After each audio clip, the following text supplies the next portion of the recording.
To kowadhi nyime en ni riwruok ma jochiw thieth e kaonti ma Trans Nzoia kata nurses sani koro sundo sirikal mondo med kwan ma jothieth kata nurses mar neno ni gikedo gi nok ma sani osenyenyore e kaonti no.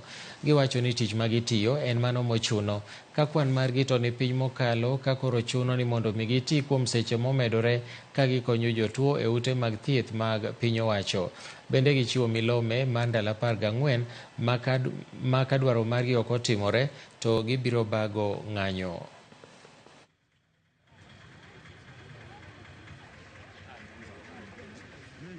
The board has not been able to employ any staff in the technical field since 2022. So like in nursing, we have only 470 nurses in so many facilities, around 85. And when you go to some of these facilities, you get one nurse or none.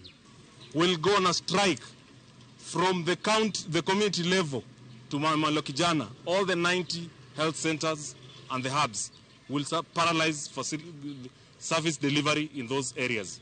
What you want is promotion for members. What you want is to cover the shortage or employ so that they cannot frustrate us anymore. A public service board, tafadhali muache watu wa public service board wafanye kazi yao. Executive interfering with the public service board, hiyo ni kusema ya kwamba hamtaki public service ifanye kazi. Independent body